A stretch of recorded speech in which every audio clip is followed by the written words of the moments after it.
If someone offered before you ultimate power, endless wealth, and a life of immortality, would you have the courage to shake your head? Thousands of years ago, 9 great men nodded. They were the proudest kings of Middle-earth. But that nod single-handedly opened one of the most cruel, lingering death sentences in history. The immortality that they received was in fact an endlessly prolonged death. There is a moment in the Fellowship of the Ring, very early in the story, before any overwhelming darkness truly arrives. That is when Gandalf sits opposite Frodo under the warm light of Bag End and tells him about the Rings of Power. He tells of the 3 elven rings, hidden and kept safe from Sauron's reach. He describes the 7 rings given to the dwarves, which kindled in them an insatiable thirst for gold, bringing ruin to everyone who possessed them. And then he pauses. 9, he speaks, for mortal men, proud and great, and so ensnared them. From the distant past, they fell under the dominion of the One Ring and became the Ringwraiths, the shadows lurking under his giant shadow, his most terrible servants. The phrase "most terrible servants" is one of the most valuable and careful word choices in the entire work. The Nazgûl are not terrifying because of what they can slaughter.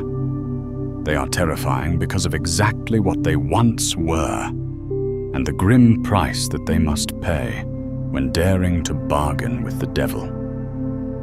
9 hollow shapes sinking into the night, drifting along to a will that is forever no longer their own. Today, let us turn the blood-stained yellowed pages of the history of the Lord of the Rings to trace the entire historical flow of the 9 Ringwraiths, Nazgûl, throughout the Second and Third Ages. Because understanding the Nazgûl is exactly understanding the dark ambition that gnawed at and pushed them down into the abyss of madness. To fully understand how this nightmare begins, we need to see through the great deception that Sauron laid out in the Second Age. That is one of the most sophisticated and patient acts in the entire history of Middle-earth. After the War of Wrath that closed the First Age, Sauron was once given the opportunity to return to the blessed realm of Valinor, to redeem his sins when serving Morgoth. He refused. He lurked in the far east of Middle-earth for a long, endless time, patiently biding his time and building his power. By the middle of the Second Age, around the year 1200, the net began to be cast. He put on a new identity, a handsome man with a holy and erudite appearance, calling himself Annatar, Lord of Gifts.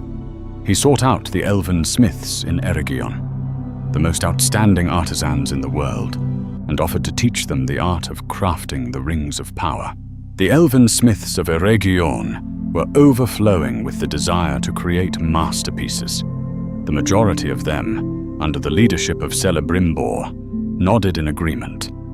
Only Lady Galadriel, with her sharp wisdom, refused to meet Annatar face to face and issued a warning, but she could not stop the wheel of fate. Under Annatar's instruction, Eregion forged countless rings of varying power. The 16 greatest rings were born with Sauron's direct interference. Celebrimbor alone, with his outstanding talent, and without the evil lord's involvement, forged 3 more by his own hands. The 3 elven rings, Narya, Nenya, and Vilya, and he secretly hid them. Little did he know this entire grand project was just a giant trap. In the darkness, while smiling and teaching the elves peerless techniques, Sauron secretly returned to the blazing fires of Orodruin. Mount Doom in Mordor. There, he forged the One Ring, the Master Ring cast with a part of his own soul and vitality, born solely to dominate all the other rings, and thereby manipulate any living being daring to slip their hands into them. The very moment Sauron put the one ring on his hand, the elves immediately felt the dark stream of thought crashing down. They took off their rings in terror before his will could seize their souls.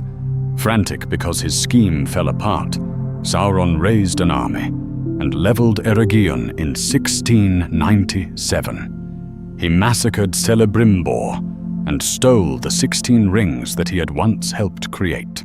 And that is exactly the root cause of the 7 for the dwarves and the 9 for men. Right here, with the 9 rings lying neatly in Sauron's palm, the tragedy of the Nazgûl officially extended its fangs and claws. So the chilling question raised is, the 9 unfortunate ones who accepted those rings, who were they? Among the countless pages of history recorded about the Nazgûl, the most terrifying truth, perhaps, lies in the historical gaps themselves. We know too little about their humanity before they traded their souls. Tolkien left for posterity a massive amount of information about the evil beasts they turned into. But regarding their original roots, he almost tightly shut the door. The rare fragments that we know are, they were 9 men, proud and great.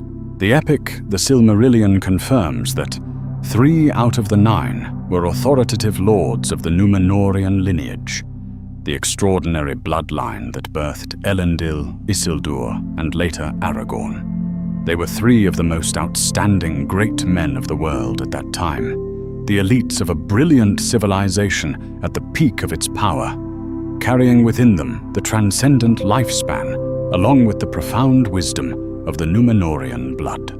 The true identities of these 3 lords are permanently buried.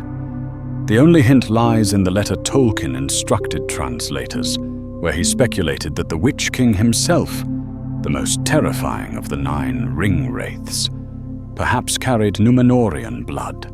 The second one, whose face and name we know, is Khamûl, hailed as the Shadow of the East. He is the only Ringwraith other than the Witch King to be named in the entire legendarium. Khamûl was once a lord of the Easterlings, ruling the obscure Far East beyond the region of Rhûn. To catch Sauron's eye, he must certainly have been a king manipulating the power of an entire empire. Tolkien noted that Khamûl was the most sensitive to the presence of the One Ring, ranking only behind the Witch King, an ability that shaped his role as a hunting assassin thousands of years later. The remaining 7 completely sink into nameless darkness. They could be kings from the desert region of Harad, from Rhûn, or from empires that have permanently dissolved into dust and are no longer mentioned by history books. Tolkien intentionally erased their identities and pasts. The infinite void, where the name and glory of a human life should be, is exactly what makes them become deeply haunting to the utmost. Those 7 are nameless, but the number 9 is all you need to remember. The only thing that we can confidently assert is that Sauron selected these 9 humans in an extremely cruel and sophisticated manner. He did not toss the rings of power to mediocre nobles. He aimed straight at the most authoritative emperors, sorcerers, and war gods of the era. He knew that, with just the downfall of these 9 people, he would have in his hands the key to strangle their entire civilization. And tragically, all 9 said yes. However, the price of that nod did not crash down in a flash. The process of these 9 great men turning into evil spirits was a slowly eroding nightmare. The way Tolkien described this corruption in the Silmarillion is one of the most haunting and silent passages he ever penned. Thanks to the rings, the 9 lords achieved peak glory, acquired wealth, and became the most powerful rulers of the era. The rings gave them power, the ability to manipulate the minds of others, and the power to see through the unseen world. They could freely walk without any mortal knowing. And above all, their lifespans were stretched endlessly, to the point of seeming immortal. The phrase seeming immortal is exactly a blow of punishment. The longevity that the rings bestowed was not at all like the gift of the Creator for humanity, the freedom when death frees them from the mortal realm. Nor was it like the noble immortality of the elves. What they received was a cruel stretching, depriving the physical form far beyond natural limits. It was not nourished by sacred life, but forced to be maintained by Sauron's dark magic. With each passing year, they sank deeper into dependency. With each decade living beyond destiny, their wills were chained tighter to the one ring. To then finally, Tolkien wrote, "Life became an unendurable torment. It was not just exhaustion, not just weariness, but the utmost damnation, a cursed existence that they could not bear, but also could not end themselves. They were rooted in a fake reality controlled by another, no longer possessing the power to say words of refusal. The rings coldly gnawed at them from the inside, hollowing out their mortal bodies until their forms shattered and faded into the world of ghosts, the Wraith world. To the naked eye, they were completely invisible. The only things still existing were just the armors, the black cloaks, and the weapons that they carried. But do not mistakenly think that beneath those cloaks was an empty void. The curse was even more bitter than that. Their sinews and flesh were still there, still lingeringly present, but were permanently bound to the dark dimension, belonging to the absolute ownership of the rings. When Frodo wore the One Ring on the peak of Weathertop, he saw through the true forms of the Ringwraiths. They were tall figures in grey cloaks, wearing silver helms, stark white hair, haggard hands, and cruel, bone-chillingly cold gazes. They were not demons. They were not freakish monsters. They were kings who were once majestically awe-inspiring. The greying hair, the dazzling crowns, and the imperial aura, all were still there. Magic did not turn them into an alien species. It trapped them in their own human forms, while leisurely swallowing every good life within. The fear of death and the blind thirst for longevity. This is the cruel ending point of that path. Not immortality, but an endlessly prolonged death that cannot be terminated. You put on the stature of what you were once most proud of, while your soul forever no longer belongs to you.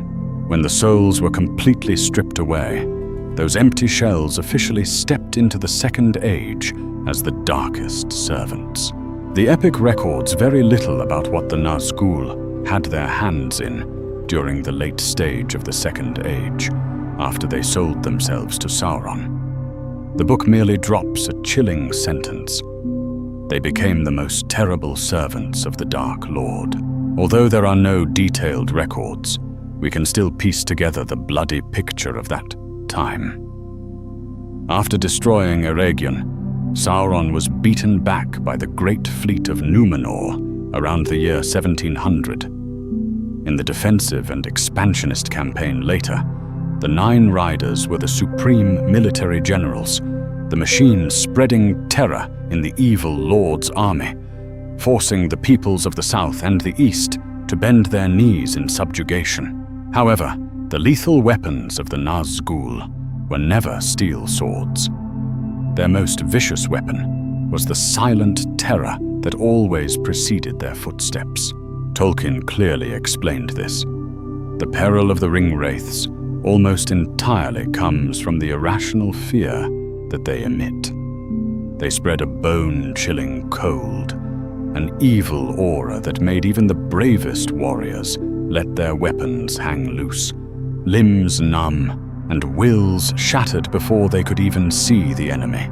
But if facing souls who know no fear, like Aragorn, Glorfindel, or Gandalf, the Ringwraiths revealed an astonishing weakness compared to their outward appearances. When the last alliance of elves and men besieged Mordor at the end of the Second Age, the 9 riders participated in the ranks defending the Dark Tower of Barad-dûr for 7 whole years. And when Sauron fell, when Isildur swung his sword and cut off the One Ring, the colossal life force maintaining the Nazgûl instantly severed. Their invisible bodies scattered. They could not die, because the ring was still there. But without Sauron's evil will to manipulate them, they were only drifting, aimless shadows, and permanently vanished into the night. That night dragged on, carrying a deadly silence. For 1,000 years after the last alliance won its great victory, the Nazgûl completely disappeared from the flow of history.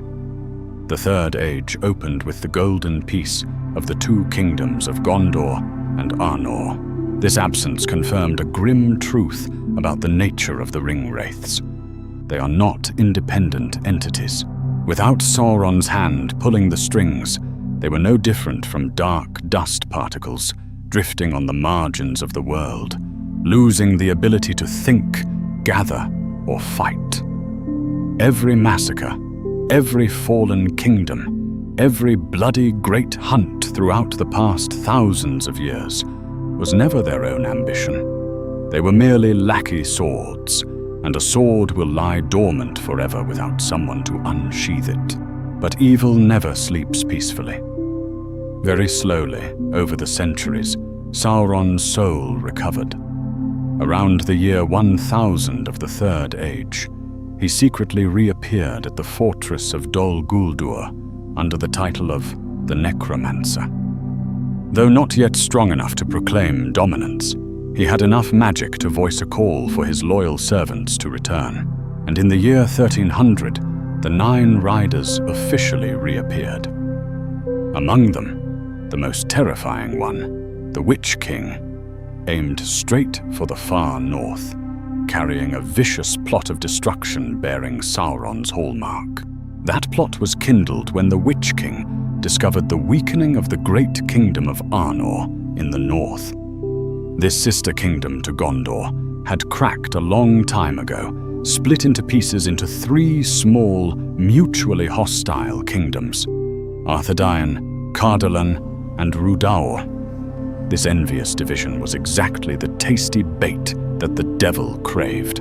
Amidst the freezing rocks north of Eregion, he founded the dark empire of Angmar, with its capital Caran Dûm, a barren land, bone-chillingly cold, a realm of silent death completely different from the blazing seas of fire of Mordor. He recruited hordes of orcs, hillmen, and those who lost their way, swearing to level the entire bloodline of the northern Dúnedain. At this time, the Northmen completely did not know they were confronting a Ringwraith. They only called him the Witch King of Angmar because of the evil magic that he spread. Throughout 700 long years, it was not a fiery, lightning-fast war, but a fierce meat grinder that drained vitality across many generations. The Witch King had something that no mortal general possessed: immortality. He cruelly stood with folded arms, observing the generations of Dúnedain kings being born one after another, growing old and falling down. He witnessed their populations dwindling, resources depleting, patiently bleeding out their last shreds of hope for survival. Although there were flashes of hope, like the resilient resistance of the young King Arafor, or the times the reinforcements of the Elf Lord Elrond pushed Angmar back, the shattering end was inescapable. In 1636, the Great Plague swept through, and the Witch King immediately commanded the Barrow-wights to occupy the tombs of the Cardolan kings, turning the sacred land into a gloomy realm of evil spirits. Finally, in the harsh winter of 1974, the last bastion of the North, Fornost, fell. The northern Dunedain lineage was officially wiped out. The Witch King had excellently completed the mission that the evil lord assigned, but history always has a way of striking back. Just 1 year later, 1975, the great army of Gondor, under the leadership of Prince Eärnur and the Elf Lords, arrived for vengeance. Blinded by the previous glorious victory, the Witch King made the worst tactical mistake of his life, deploying his army for battle on the plains instead of holding defensive positions. Angmar's army was crushed. The Witch King fled, but the mighty elf lord Glorfindel from Rivendell appeared to block the retreat. Cornered, the evil aura of the Witch King caused Prince Eärnur's warhorse to rear in terror and throw its master. Standing watching the enemy fall from his horse, the Witch King did not deliver a finishing blow, but let out a bone-chillingly cold laugh, then turned his head and vanished into the night. Right at that moment, Glorfindel delivered the fateful prophecy. The Witch King will not fall by the hand of a man. Not by the hand of man. That was not a blessing. That was a curse. But the Witch King heard it, engraved it into his bones and heart, and turned it into supreme arrogance that would single-handedly end him 1,000 years later. But before that day of doom arrived, the Witch King and the Ringwraiths remained a nightmare spreading despair. After Angmar collapsed, the 9 riders rendezvoused in Mordor. In the year 2000, they turned their covetous gaze toward the magnificent eastern fortress of Gondor, Minas Ithil, the majestic city of the moon, built by Isildur himself, the steel shield that had halted Mordor for centuries. After just 2 years of siege, the city crumbled. The fall of Minas Ithil and how it was defiled into Minas Morgul, the Tower of Sorcery, is one of the most tragic chapters of the Third Age. The pristine white marble walls were tainted, emitting a cold, deadly phosphorescent green light. The Nazgûl seized the prophetic Palantir stone to hand over to Sauron and turned this place into the central headquarters of darkness. 7 Ringwraiths stationed here, while Khamûl and another were dispatched to Dol Guldur. And also at this eerie fortress, the Witch King executed the most venomous strike of vengeance. He continuously sent humiliating challenges to the new king of Gondor, who was none other than the former Prince Eärnur. His pride provoked, Eärnur took his sword and rode straight into the gates of Minas Morgul, with a small contingent of troops. Not a single one returned. History did not record whether he died in a fair battle or suffered soul-tearing torture in the dark dungeons. It is only known that Gondor forever lost its king. The lineage of the greatest kings of mankind was severed. The Empire of Gondor had to drift under the steering of the stewards for nearly 1,000 endless years. This blow by the Witch King was more brutal than any massacre. Behind the power capable of collapsing an entire dynasty like that, what is the true nature of the Nazgûl? To understand what took place in the War of the Ring, we need to re-examine the boundaries of their abilities. Their lethal weapon was not swords, but the Black Breath. That was not ordinary magic, but the release of primal murderous intent. The presence of these creatures belonging to the unseen world created a rupture with reality, an evil current signaling death that drove beasts mad and collapsed human will. Ironically, if the fear was overcome, their physical strength was actually very limited. Their swords could be broken by enchanted weapons. Firelight made them flinch. Flowing water disrupted their predatory sense of smell. Under the sun, they were nearly blind, only seeing hazy shadows.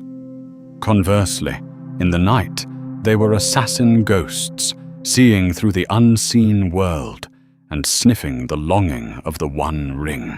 Furthermore, their power amplified exponentially when they traveled together. One Witch King was already frightening, but the 9 riders converging created a terrifying pressure that even Aragorn and Glorfindel joining forces could not underestimate. But behind that deadly authority is a shocking truth that the majority of those who only watch the movies mistakenly believe. The Ringwraiths did not wear rings on their hands. Throughout the War of the Ring, their haggard fingers were completely empty. After successfully corrupting the 9 kings, Sauron cruelly recalled all 9 rings and personally kept them at the Dark Tower of Barad-dûr. He did so to ensure absolute manipulation. Those 9 kings had traded their humanity, families, and even souls to seize the rings. But in the end, even those treasures were stripped away. They were merely bare-handed puppets, their strings pulled by the one holding their lives in the Dark Tower. Those puppets were only truly unleashed for the greatest hunt of all time in the year 3018 of the Third Age, when Gollum whispered to Sauron 2 fateful keywords: Shire and Baggins. The 9 evil spirits were launched with a single mission. But if you read Unfinished Tales closely, you will realize an interesting truth. This hunt was not easy at all, and to what extent the Nazgûl operated with difficulty. The intensely practical problem: 9 riders exuding towering evil aura could not possibly ride around asking for directions without alarming all of Middle-earth. They were completely clueless about the location of the Shire. The Witch King had to play a meticulous game of tactical chess. He encamped at the Andrath Pass, dispatching Khamûl, the one most acutely sensitive to the ring, to sneak into the Hobbiton area. He even swung by the ancient tombs to awaken the Barrow-wights in order to cast a closed net with no escape for the prey.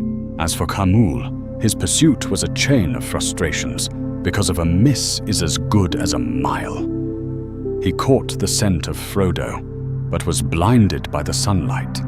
He pursued fiercely in the forest, but had to step back before the sacred song of the High Elven Company. Upon galloping to the Bucklebury Ferry, the flowing water of the Brandywine River wiped clean the scent of the ring, leaving Khamûl roaring in powerlessness on the opposite bank. On screen, the Nazgûl are cold gods of death who cannot be stopped.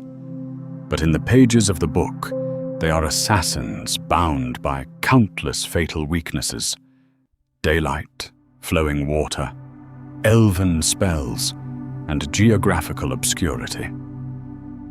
Sauron's weapons were extremely brutal, but this world is so vast, and the halfling bearing the ring was too good at hiding, that hiding eventually had to face an unavoidable bloody battle. On the night of October 6th, 3018, atop the ancient hill of Weathertop, 5 black riders finally caught their prey. The scene that night opened up extremely important layers of meaning. The darkness of the 5 Ringwraiths radiated a terrifying pressure that paralyzed the 3 hobbit friends completely. Aragorn bravely swung blazing torches to block them, but the focal point belonged to Frodo. The moment Frodo slipped his hand into the ring, he stepped into the unseen realm and looked straight at the true identities of the ghosts. Tall kings, wearing silver helms, with bone-chillingly cruel eyes. But instead of snatching the ring right away, the Witch King drew a Morgul poison-laced blade and stabbed deep into Frodo's shoulder. That was not a finishing blow. That was a blow of assimilation. The blade carried a curse to turn the stabbed victim into a lackey Ringwraith, permanently submitting to the darkness. He wanted Frodo to hand over the ring with his own hands in complete submission, but the Witch King was startled and forced to retreat because of 3 variables outside his calculations. First, the extraordinary resistance of a little hobbit. Second, the scream invoking the sacred name Elbereth from Frodo's mouth. And third, the glowing sword in his hand. The Witch King recognized it as the enchanted blade of the Cardalani, forged thousands of years ago with the sole purpose of countering his magic. He could not have expected that a similar blade, exactly like that, would be the thing that pierced through his immortal armor at the Pelennor Fields 19 years later. But setting aside the future ahead, the days right after the battle atop Weathertop were an endless stormy race against the god of death. The poisonous blade shard progressed gradually toward Frodo's heart, dragging him slipping gradually into the world of ghosts. Under the help of the elf lord Glorfindel, an exhausted Frodo slumped on the back of the horse Asphaloth, galloping like flying toward the ford of Bruinen. Behind were the Witch King and the 8 riders right on their heels. At the water's edge on the other side of the river, with his last remaining bit of strength, Frodo drew his sword, screaming a challenge full of despair and pride, aimed straight at the Lord of the Ringwraiths. And then, Elrond's and Gandalf's trap activated.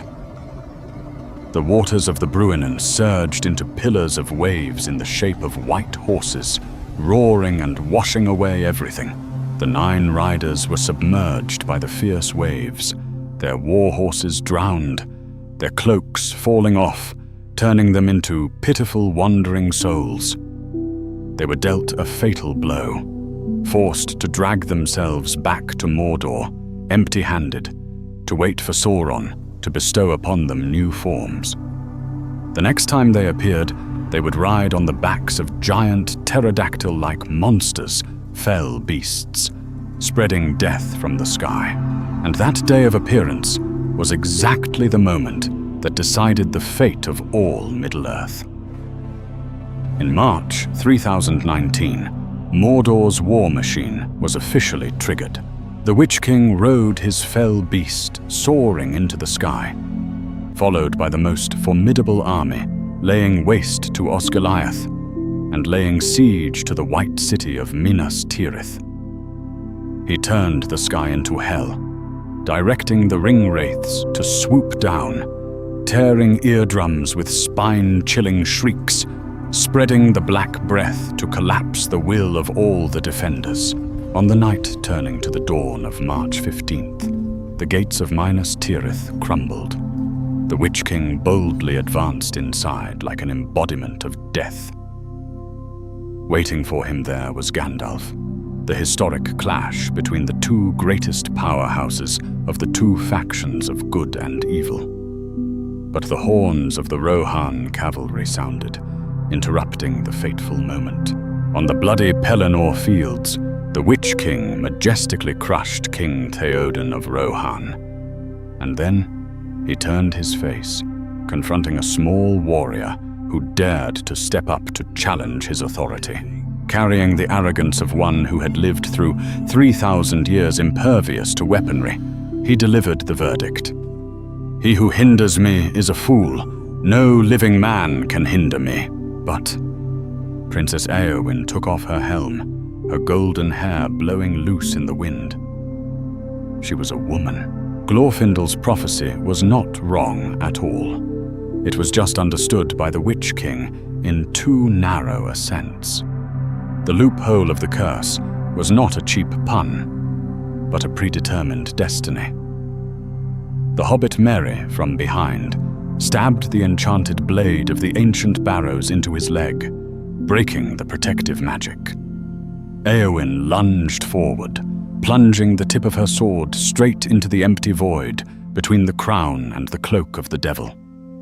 A scream tore the silent air apart, and the Witch King permanently dissipated. The arrogance of the Witch King had to pay the price. But behind this heroic ending is a profoundly fascinating literary secret. This was exactly the retaliation blow from J.R.R. Tolkien, aimed at the great poet Shakespeare. Tolkien was once very disappointed with the play Macbeth, when the prophecy "none of woman born shall harm Macbeth" was resolved with an evasive detail. The killer was born by caesarean section. Outraged by that cheap resolution, Tolkien manually wove a similar prophecy for the Witch King, but smashed it in a way that was 10,000 times more heroic, dignified, and wholesome. With a proud woman and a brave hobbit, but the war did not stop. The remaining 8 Ringwraiths continued hovering, spreading death until the army of the West knocked on the Black Gate. Right at that moment, hanging by a hair on the boiling peak of Mount Doom, Frodo succumbed to ambition, slipped the ring onto his hand, and declared ownership. The 8 Ringwraiths immediately sensed the familiar stream of power. They abandoned the battlefield, darting like arrows tearing through the wind straight toward the volcano. There is a question that countless generations of readers always ponder. What would happen if Frodo mastered the ring and the Ringwraiths actually arrived in time? Would there be a bloodbath scrambling for it? In letter number 246, Tolkien poured cold water on those who thought of a bloody conflict. His answer makes us get chills. If confronting Frodo at that moment, they would not attack. They would grovel down, pretending to revere Frodo as the new lord. They would use mesmerizing, flattering words to blockade every escape route, keeping Frodo in place until Sauron came in person to seize back the ring. Why so? Because even if Frodo was wearing the one ring, the true souls of the Nazgûl were still firmly locked into the 9 minor rings held by Sauron at Barad-dûr. This spine-chilling deviousness proves they were not just mindless killing machines, but rather calculating beasts, manipulative to the very end. But Mount Doom delivered the final verdict. Gollum dropped into the sea of fire. The one ring melted. The Tower of Barad-dûr collapsed into pieces. The dark life force that had stretched the lives of the 9 riders for 3,000 years was severed in a blink of an eye. The 8 Ringwraiths fell like dry leaves amidst the fiery sky of Mount Doom. This time, there was no escape route, no rebirth. They were permanently reduced to ashes. Closing the great epic of Middle-earth, the echoing legacy left by the Nazgûl forces us to reconsider a bitterly grim truth. When discussing them, the subsequent generations often carry an ingrained bias, that they were natural phenomena, born from darkness, inherently being soulless and hideous instruments of evil. But first of all, they were humans. That is the very crux of all tragedies. Those 9 lords were not deceived through naivety like the elves. They clearly knew the dark power that Sauron bestowed, yet they still closed their eyes and reached out their hands to take it. They chose corruption out of a thirst for power, out of the ultimate fear of death, out of the dark ambition to break the reincarnation rules of creation. That dark ambition was also the exact thing that sank the island nation of Númenor, the thing that corrupted the wizard Saruman, and the reason why the One Ring always shone full of temptation to anyone who touched it. The Witch King sat haughtily on the throne of ruins, wearing a crown on a head that no longer existed, maintaining his life by a power for which he himself had to kneel and beg permission from the evil lord.